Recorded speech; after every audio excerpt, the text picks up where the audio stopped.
à tous et bienvenue chez les douceurs de Maïlis. Je vous retrouve aujourd'hui avec une nouvelle recette et on va réaliser un hummus avec du potimarron. Donc là j'ai un demi potimarron. Si vous avez un petit, vous pouvez utiliser un entier. Donc que j'ai épépiné, lavé, et là je vais le découper avec sa peau. Donc là je vais le découper en petits morceaux, en petits quartiers, et on va le faire rôtir au four.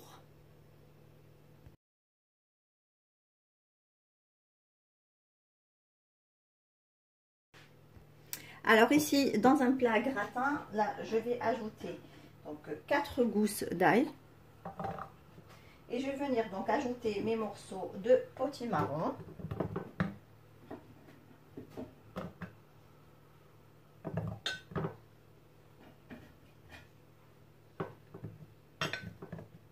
Alors, j'ajoute un filet d'huile d'olive.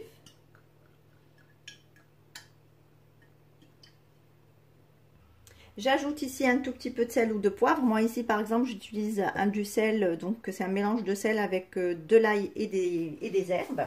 Donc je saupoudre un petit peu mon potimarron avec ce mélange. Et j'enfourne tout ça dans un four préchauffé à 180 degrés pour une durée entre 40 et 45 minutes. Alors une fois que mon potimarron bien cuit et bien rôti comme vous le voyez avec les gousses d'ail, donc là je l'ai placé dans mon bol du mixeur. J'ajoute ici 320 g de pois chiches. Donc soit vous prenez des pois chiches que vous faites cuire dans de l'eau avec un petit peu de sel, ou soit vous prenez des pois chiches en conserve. Donc moi c'est ce que j'ai fait. Par contre j'ai retiré donc toute la peau des pois chiches pour avoir une texture plus lisse, et du coup votre hummus sera aussi beaucoup plus digeste. Donc j'ajoute ici mes pois chiches. J'ajoute ici le jus d'un citron. J'ajoute 2 cuillères à café de cumin.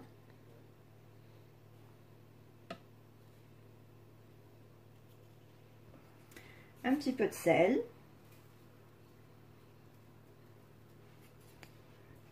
Du poivre.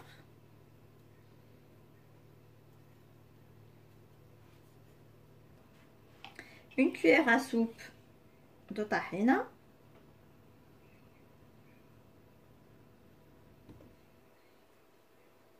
Donc pour ceux qui se posent la question, la tahina, donc c'est la purée de sésame que vous pouvez donc acheter dans des épiceries orientales ou plutôt du Moyen-Orient, libanaise et aussi arménienne. On ajoute également un filet d'huile d'olive, donc l'équivalent de 2 cuillères à soupe.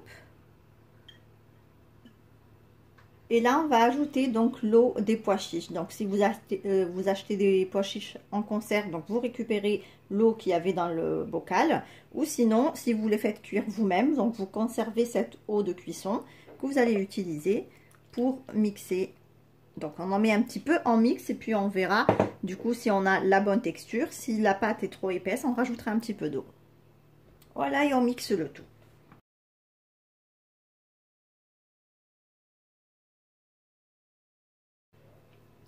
Voilà, mon houmous est prêt, donc il n'y a plus qu'à dresser. Donc par contre, une fois que vous l'avez mixé, donc moi j'ai rajouté finalement toute l'eau pour avoir donc une bonne texture. Et vous pouvez également goûter et ajouter un peu d'assaisonnement, de citron, de sel, si vous voyez que ça manque un peu d'assaisonnement. Notre recette est terminée, j'espère que celle-ci vous a plu.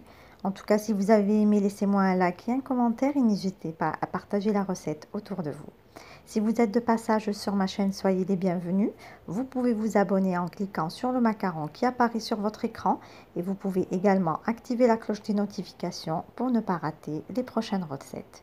Vous trouverez la liste des ingrédients en langue arabe et en langue française en barre d'informations, ainsi que les liens vers mes comptes Instagram et Facebook. Quant à moi, je vous souhaite un bon appétit. Je vous retrouve très vite pour une nouvelle recette. Merci de m'avoir suivi et à très bientôt chez les douceurs de Maïlis.